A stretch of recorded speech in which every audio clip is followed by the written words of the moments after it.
त्यामुळे हा त्यांचा संघर्ष आणि त्यांच्या हाकेवरती त्यांनी आव्हान दिल्यानंतर एवढा सर्व समाज जमतो, नक्कीचपणे या आरक्षणच्या विषयामध्ये यश येणार आहे।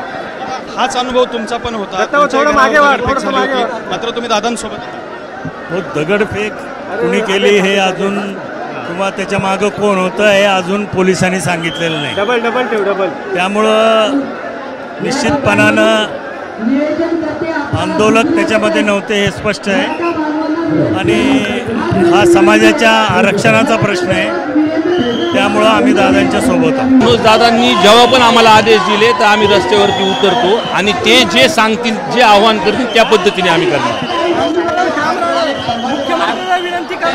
हो, नक्की। एक विरोधी बाकावरचा जरी आमदार असलो तर आम्ही त्यांनाही पत्र देऊ, सर्व आमदार मिळून तिथं आम्ही जाणार आहोत। तिथं पण तेव्हा सुद्धा एक ओबीसी कुटुंबासाठी दादा रस्त्यावरती उतरले।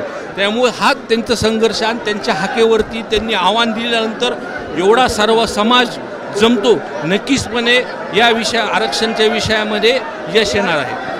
हाच अनुभव तुमचा पण होता, मात्र तुम्ही दादांसोबत दगडफेक कुणी केली हे अजून किंवा त्याच्या मागं कोण होतं हे अजून पोलिसांनी सांगितलेलं नाही। त्यामुळं निश्चितपणानं आंदोलक त्याच्यामध्ये नव्हते हे स्पष्ट आहे आणि हा समाजाच्या आरक्षणाचा प्रश्न आहे। त्यामुळं आम्ही दादांच्या सोबत आहोत। दादांनी जेव्हा पण आम्हाला आदेश दिले तर आम्ही रस्त्यावरती उतरतो आणि ते जे सांगतील, जे आव्हान करतील त्या पद्धतीने आम्ही करणार। हो, नक्की। एक विरोधी बाकावरचा जरी आमदार असलो तर आम्ही त्यांनाही पत्र देऊ, सर्व आमदार मिळून तिथं आम्ही जाणार आहोत। तिथं पण